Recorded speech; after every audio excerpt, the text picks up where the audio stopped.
That part gives me goosebumps to this day. Hey everybody, it's Mike here from The Art of Guitar. I'm starting kind of a new series. I'm just going to call it Drop Everything and Listen. The acronym just happens to make the word deal, so we'll just call it deal. Anyway, sometimes I'm sitting around and an old song will reappear into my life somehow.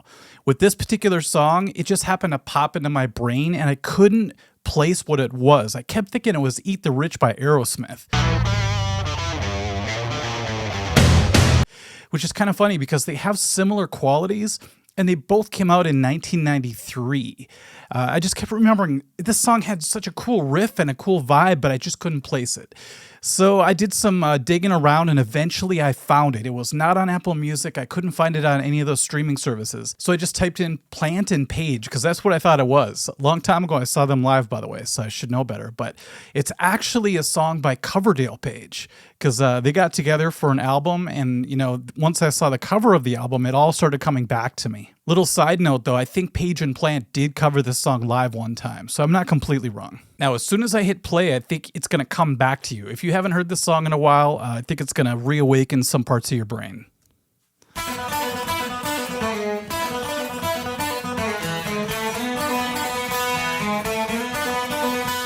Isn't that a great riff? It always reminded me of, early Zeppelin, obviously with Jimmy Page, but just going like this. I always thought the next part sounded like When the Saints Go Marching In. So he does something like... It's a great sound with that double stop, but then a pull off. That's what it says in the tab, at least online, to do. I always thought it was, but it's a pull off apparently. Kind of a cool thing. That riff is actually in 7/4, which is really interesting. An odd time signature for such a huge, this was a mainstream song for a long time. I believe there was a music video for it on MTV. I could be wrong. But yeah, it was being played on the radio a whole bunch back in the day. So if you count this, it's actually 7 quarter notes. 1, 2, 3, 4, 1, 2, 3, 4. It's really hard to do.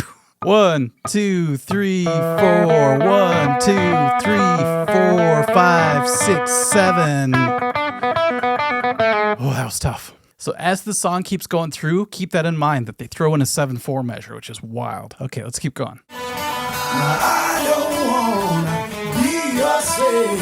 You're trying to drive me to an early grave. Coverdale sounds so good here. His voice has kind of a gravel to it. And we're going to hear later on that it gets really intense. And I'm going to compare him to a couple other singers. Obviously, Robert Plant is one of them, but I'll surprise you with the other one. Okay, so we get this.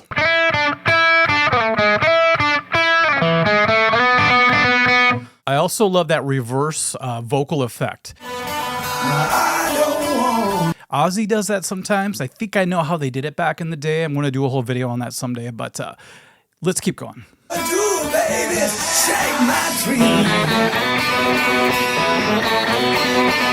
I love it when that lower guitar kicks in. Not sure how they're doing it, though.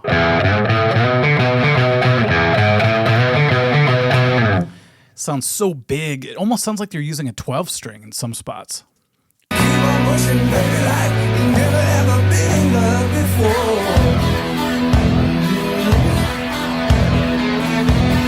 That's badass, man. That's totally like an 80s vibe, isn't it? Like 80s hair metal, even though this was made in 93.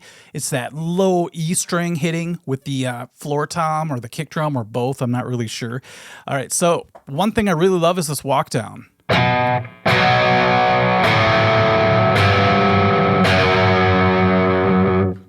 You're basically holding a B chord and you're walking the bass note down.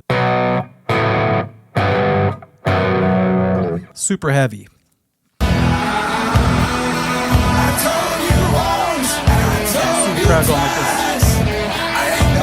Now, this is really cool because I mentioned the 7/4 measure.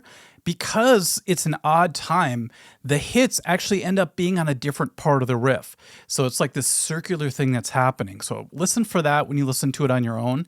You might feel like, how is this drummer keeping track of where they're at? But I watched a video of that live performance where Robert Plant was singing, and it really looked like the drummer had to focus. It looked like he was counting to himself the whole time, and I don't blame him. This is a song that would be a nightmare thing to play live.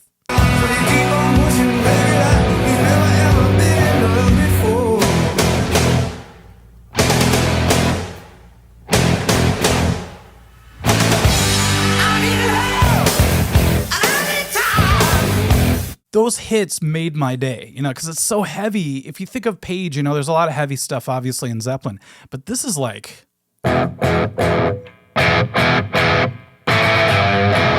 super syncopated heaviness right there.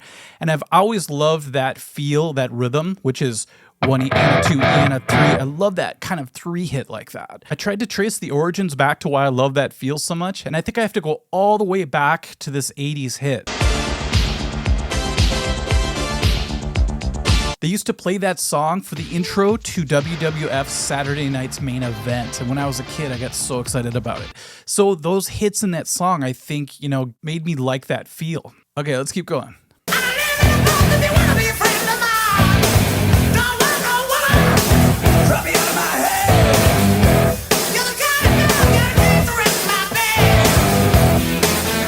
Coverdale sounding amazingly like Robert Plant here. And then he slides right back, slides it in right back into the Whitesnake David Coverdale that we all know. So it goes from Robert Plant sounding to Coverdale. And then there's one other singer, like I said, I'll mention in a little bit.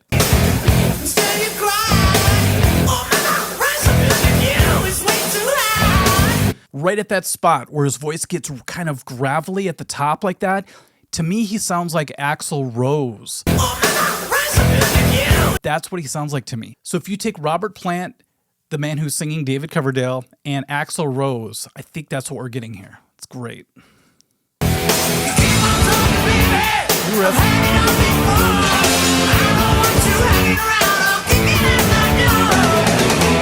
That's so Zeppelin. It's something like...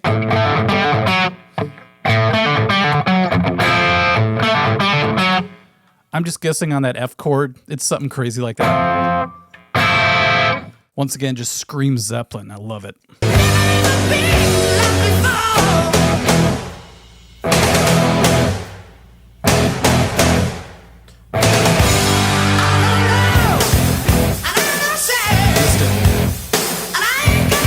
Little Billy Squier there, too.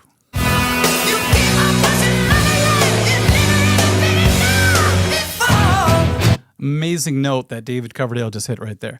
So they're starting to blend all the riffs together now, and you're going to see as the song progresses to the end, it almost seems like they kind of cut and pasted parts of it.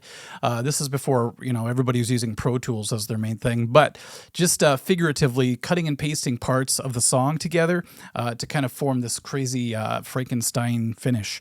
But let's check out the middle part. This is the only part of the song that I'm not like super psyched about. I think it's because I love the flow of the song up to now. You know how it's grooving. There's a few times when they stop and hit.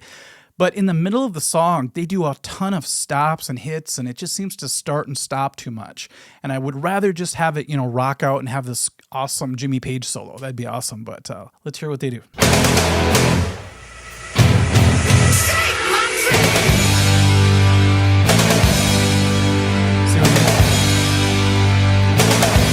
what's gonna happen. Okay, harmonica. That's cool.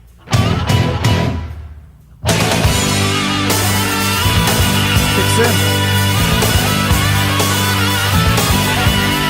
So I thought they were just going to do a harmonica solo throughout this whole part, which would have been really cool, but listen what they do. More hits.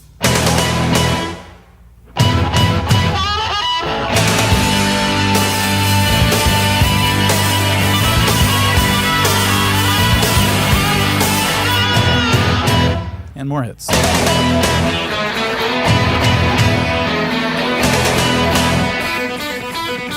See what I mean? It's kind of a mishmash of all the riffs now, just kind of thrown together. We're going to do this once, this once.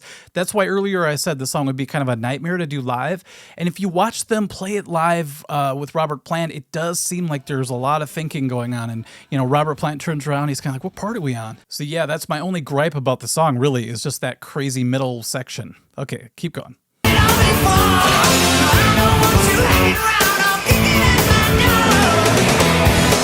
If David Coverdale never made it with Whitesnake, I totally think he would have been the perfect Led Zeppelin tribute band singer.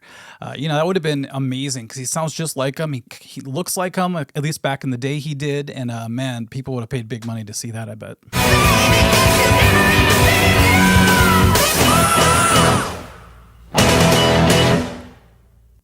And that's the end. All right. Whoa. Wants to keep going. All right, so that's a cool ending. It's kind of abrupt. It's like all of a sudden they kick back into that part, which I love. It's just such a catchy little number. And then, they just play it a few more times. They do the riff and they end with just the... To me, though, the entire song is worth listening to just for that chill factor when the drums kick in after the first time they do the stop hits. Okay, so what did you think of the song if it's your first time hearing it? I really hope you followed the link under the video and listened to the entire thing first and then checked out the commentary. But or is it a song that you forgot about and all of a sudden it's like, oh yeah, that's right, Coverdale and Page got together and made this crazy album. All right, we're going to keep this series going. I got about 20 ideas already for it, but this is the very first one. Hopefully you enjoyed it. All right, everybody, we'll catch you later. Bye.